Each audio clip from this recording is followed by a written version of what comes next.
taught to view solitude as a failure, as a symptom of being antisocial or unlikable. But I am here to tell you today, with absolute certainty, that this is not the truth. Psychology suggests that people who have no friends are often simply misunderstood. You are not broken. You are not a failure. In many cases, your brain works in a unique and beautiful way that makes the standard, modern version of social life feel draining, shallow, or simply unnecessary for your growth. If you have found yourself walking a solitary path for long periods, there are real, valid, and profound psychological reasons behind it. Let us explore these reasons together with kindness and understanding, so you can finally see your solitude for what it truly is: a sanctuary, not a prison. The first reason you may find yourself without a large social circle is that you have developed zero tolerance for inauthentic people. As we grow and evolve, our sensitivity to truth sharpens. If you have few or no friends right now, it is highly likely that you physically cannot stand being around fake personalities. You know the type of energy I am referring to. It is the energy of people who wear masks to get through the day, people who gossip to bond, or people who use subtle manipulation to feel superior. When you are a person of deep integrity and self-awareness, being around inauthenticity does not just feel annoying. It feels exhausting. It can even feel physically painful, like wearing a sweater that is too tight and made of scratchy wool. Research in human behavior shows that as we become more self-aware and emotionally intelligent, our tolerance for performance drops dramatically. You reach a stage in your spiritual and psychological development where you would rather be completely alone, sitting in the comfort of your own honest silence, than sit through one more shallow conversation with someone who is performing a role instead of being real. Most social circles, unfortunately, are built on convenience and proximity, not deep connection. They are often full of people who will smile brightly to your face and then dismantle your character the moment you leave the room. Your brain, being highly attuned to emotional cues, picks up on this manipulation instantly. You notice the slight change in tone, the fleeting look in the eyes, the hidden motives behind a compliment. Because you see the truth, you cannot unsee it. You cannot pretend to play the game. So, you keep your circle small or non-existent, not because you are antisocial, but because you are fiercely protecting your peace. You are curating your energy field, ensuring that only truth is allowed to enter. This is an act of self-love. The second profound reason for your solitude is that you prioritize depth over quantity in every single interaction. People without friends are rarely avoiding relationships. Rather, they are avoiding surface-level noise. Psychology tells us that individuals with deeper thinking patterns and higher cognitive complexity possess a strong preference for quality over quantity. You simply do not have the appetite for the appetizer. You are waiting for the main course, and you are willing to starve rather than eat junk food. You know the feeling I am talking about. It is the dread of small talk. It is the how is the weather? Or did you see the game last night? Conversations where nobody is actually listening and nobody is actually sharing anything of themselves. To you, these interactions feel like empty calories. They fill time, but they do not nourish the soul. If a topic has no depth, no real substance, and no emotional risk, your brain simply checks out. You are not engaging because there is nothing there for you to hold on to. You crave connection, but it must be the rare, electric kind of connection where souls recognize each other. You want to talk about ideas. You want to discuss psychology, the universe, what drives human behavior, what makes life meaningful, and what keeps us awake at night. You want to know a person's fears, their dreams, and their scars. Because this type of intimacy is rare, you often find yourself alone. But this is a conscious choice. Instead of forcing connections that feel hollow and empty, you choose to stay in your own company until you find something that feels real. You are holding out for the deep dive, refusing to swim in the shallow end just because everyone else is there. The third reason your life may look more solitary than others is that your brain requires significantly more recovery time after social interaction. This is not a defect. It is a biological reality for many deeply feeling people. Some of us naturally possess a more sensitive nervous system. In psychology, this is often referred to as high social sensitivity or being a highly sensitive person. For you, social situations are not just events. They are sensory experiences that you process at a very high volume. Think about how you feel after a long party or a day full of meetings. While an extrovert might leave that environment feeling buzzed and energized, ready for the after party, you likely feel as though your battery has been drained to 0%. This does not mean you dislike people. You might love people deeply. It simply means that your brain burns more energy during social contact than the average person. You process information more deeply. You pick up on every microexpression. You absorb the emotional state of the room, and you analyze interactions on multiple levels simultaneously. You are doing more work in a 5-minute conversation than some people do in an hour.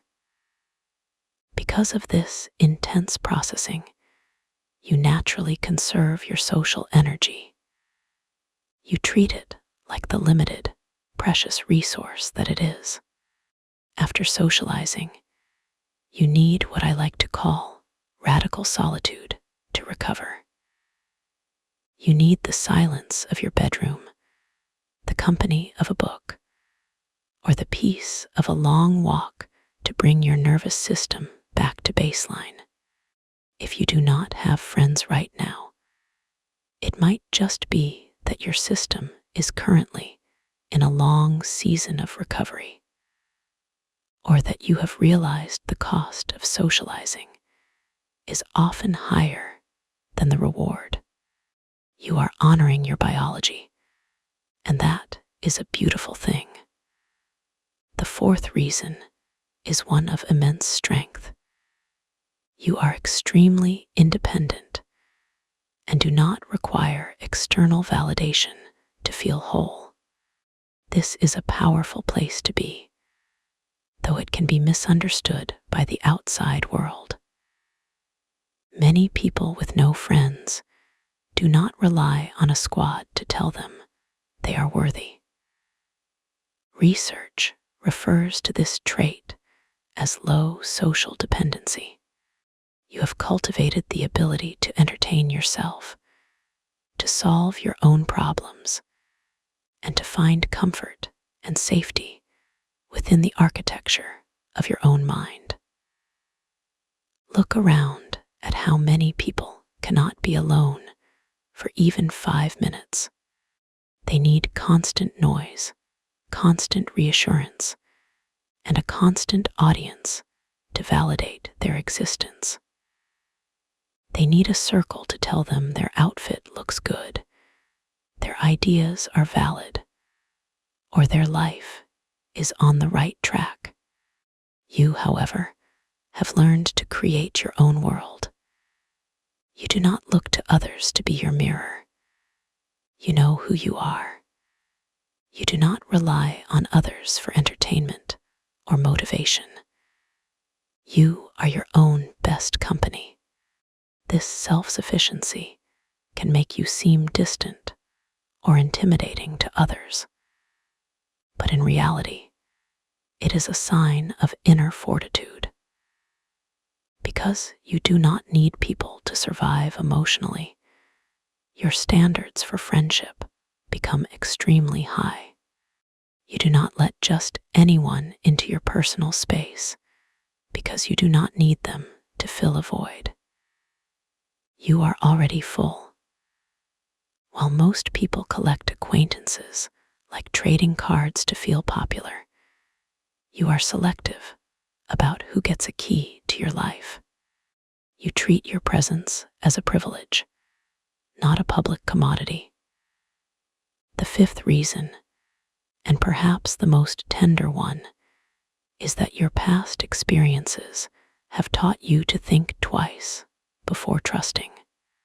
People who walk alone often share one thing in common: a history that forced them to become cautious. Perhaps you have experienced betrayal that shook your foundation. Maybe you faced childhood neglect where your needs were ignored.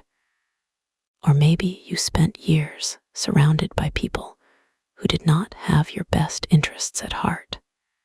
Psychology shows us that once trust is fundamentally broken, the brain adapts. It becomes protective. It becomes a guardian. If you have been burned by the fire of betrayal, you learn not to put your hand near the flame without checking the temperature first. You think twice, maybe 3 times, before giving someone access to your vulnerable side. You have been hurt before, so now you observe.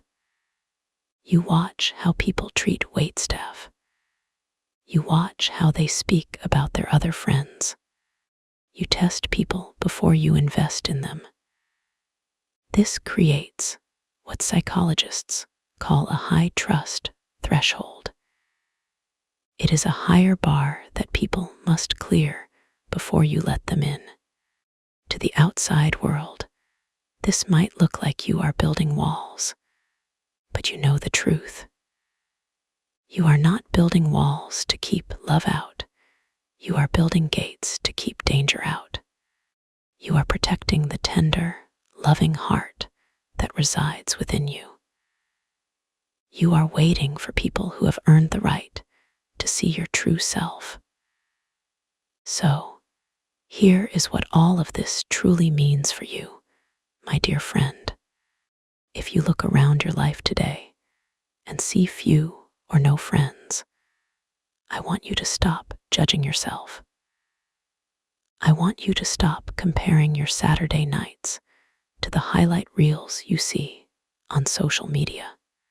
It does not mean something is wrong with you.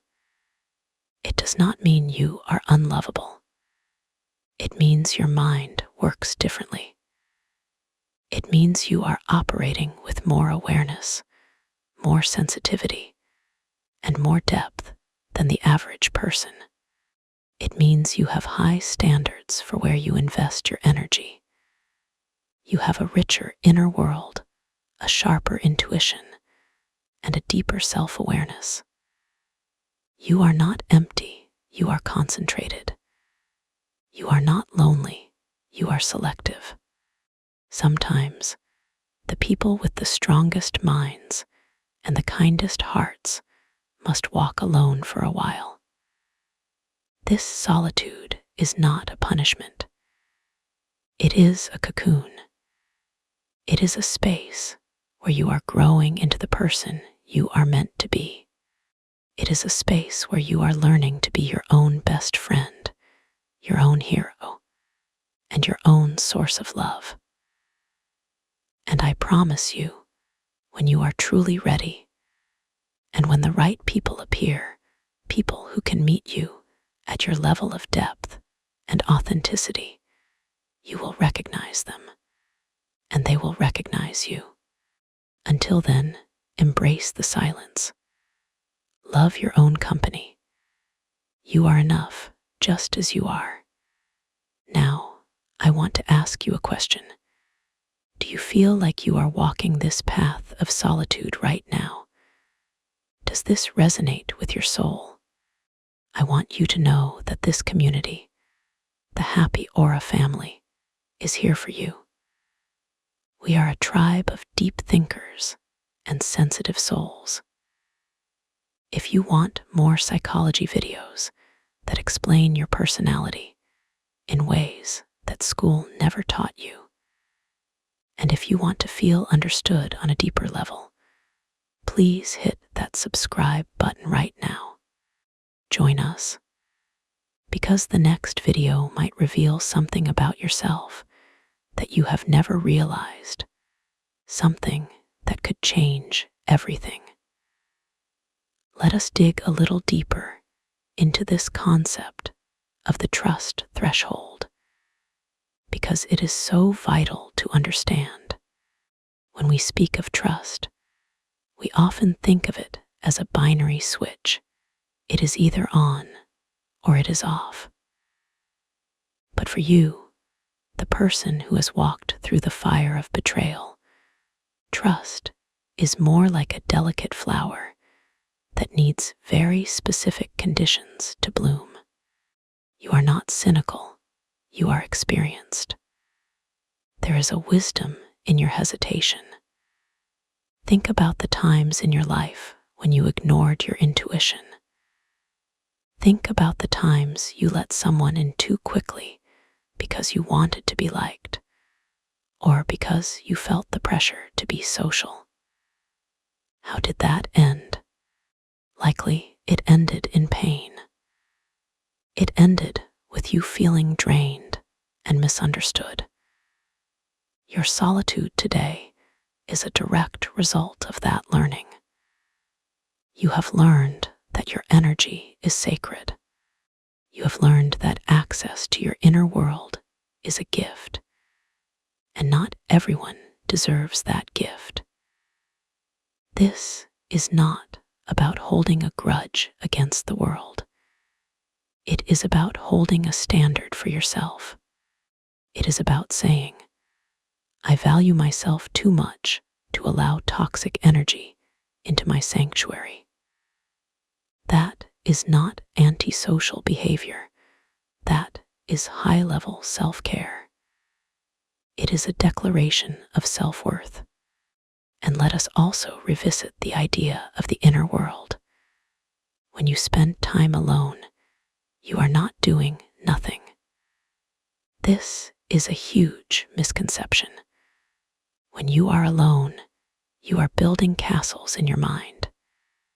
You are processing emotions. You are engaging in creative problem solving. You are having conversations with yourself that are more interesting and more enlightening than 90% of the conversations happening at the local bar. Your inner world is a landscape. It has mountains of ambition, rivers of creativity, and forests of memory. It takes time to explore that landscape. When you are constantly surrounded by others, constantly reacting to their needs and their noise, you lose touch with that inner landscape. You forget who you are. Solitude is the way you map your own soul. It is how you stay connected to your true north. So, if you are spending this weekend alone, I want you to reframe it. Do not see it as a lack of plans. See it as a date with your soul. See it as an opportunity to explore the vast, beautiful terrain of your own mind. Cook yourself a beautiful meal. Read a book that challenges you. Watch a film that makes you cry. Create something. Write something.